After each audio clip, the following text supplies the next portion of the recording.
Hey guys, it's time for part 3 of the Q&A, so let's get to the first question. Is sugar the new tobacco? It seems like it's being smeared that way in the media, and the reality is the only sugar we should really even be talking about at all is fructose, because all other sugars, your body can't tell them from other carbs for the most part. Once they go through your digestive system, there's not really much difference as far as your body's concerned between glucose and other starches. It's all going to end up as glucose once it hits the bloodstream. It doesn't matter. And in fact, even absorption rates are massively affected by what you've previously eaten. The glycemic index of foods doesn't even stay the same after you've eaten a meal today. The glycemic index goes down massively on all your foods after you've had one meal to the day. After you had your breakfast, the GI on everything becomes low for the rest of the day, for hours.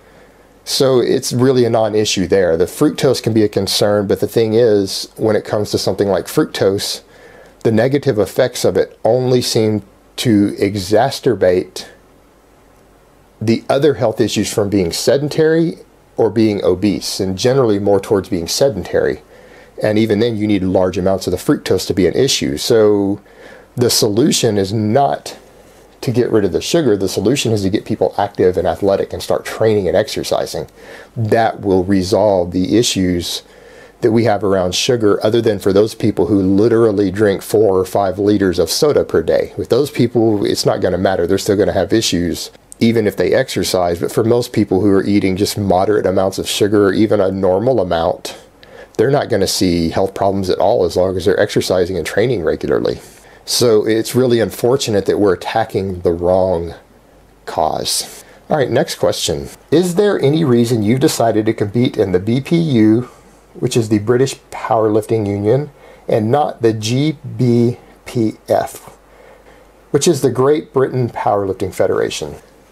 Well, to answer that, the latter is a drug-tested federation, and the former is not.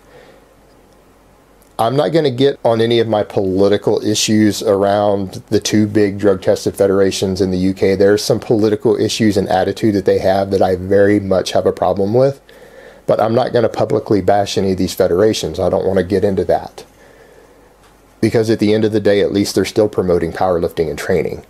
Could I, because of my own background, just like a lot of guys in these federations do, could I use as many drugs as I possibly wanted, walk in and pass their drug tests and compete? You bet I could. Absolutely no problem.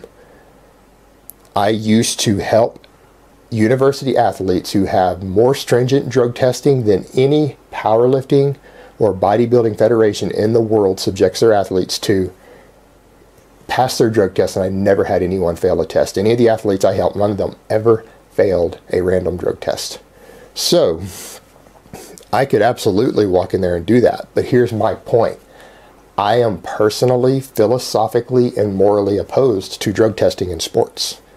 So were I to compete in a federation that tests, even though it wouldn't stop me from doing anything I possibly wanted to do, I would be supporting something that I am morally and ethically and philosophically opposed to.